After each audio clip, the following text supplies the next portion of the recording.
Welcome to Cross Transformation. It's Mariam here, and in this video I'm going to be talking to you about the subconscious mind and boundaries attracting narcissists into our experience. In today's video I'm going to be talking to you about how we can create healthy boundaries instead of having rigid boundaries in place. You see, rigid boundaries attract abusive and toxic people into our lives, such as narcissists. I'm going to give you 3 examples, right?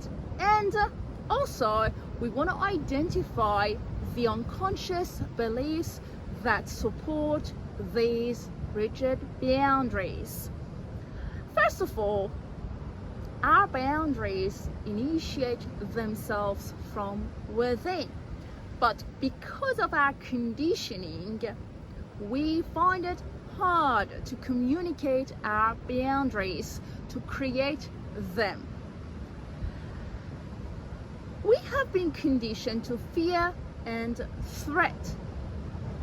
When it comes to creating healthy boundaries, the unconscious mind doesn't agree with us because it wants to protect us. You see, creating healthy boundaries would mean that we are going to be noticed by others, not feeling safe.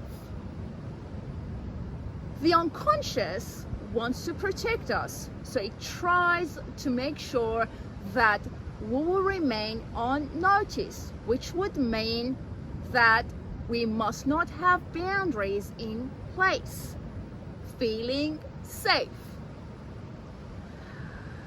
Now, let's talk about the first rigid boundary, right?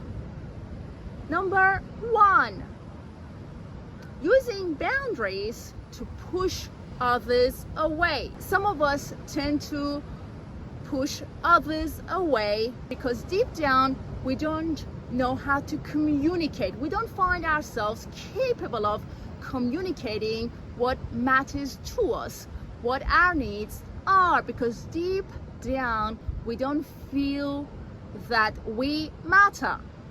So instead of communicating what matters to us, we decide to push others away, and then we'll tell ourselves that's to have boundaries in place. But this is an example of having rigid boundary in place. So we must let these go. Instead of pushing others away, we want to feel worthy of communicating what matters to us. For example, when it comes to closeness, we may push our partner away because we don't know how to communicate how much closeness we can handle. So instead of communicating what matters to us, that we matter, we push our partner away.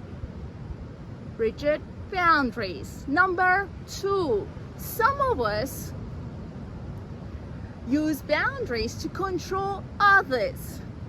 We do this because we have unhealed trauma. When we intend to control others and we think, I've got my boundaries in place by controlling them, we are literally experiencing this state of projection.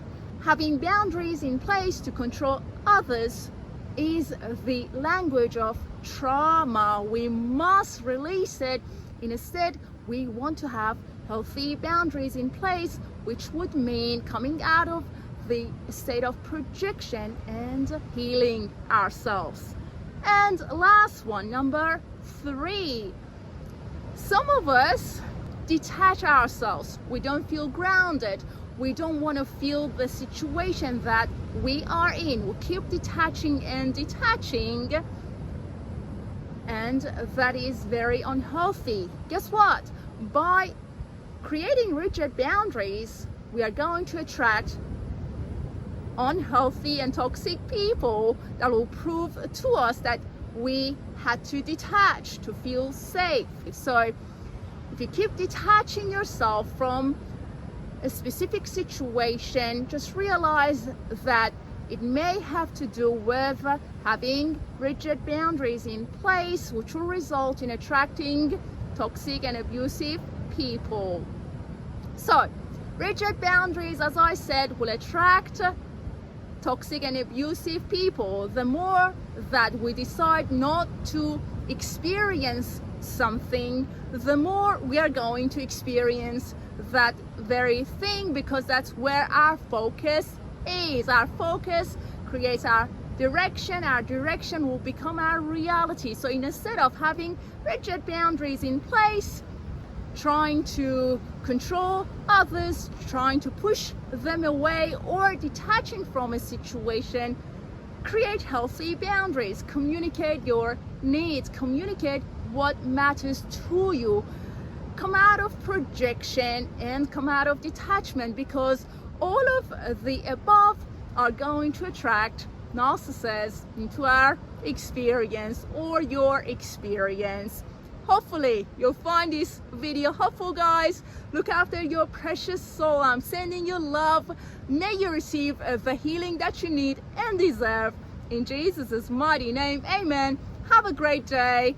Look after your precious soul, and I'll talk to you soon. God bless you.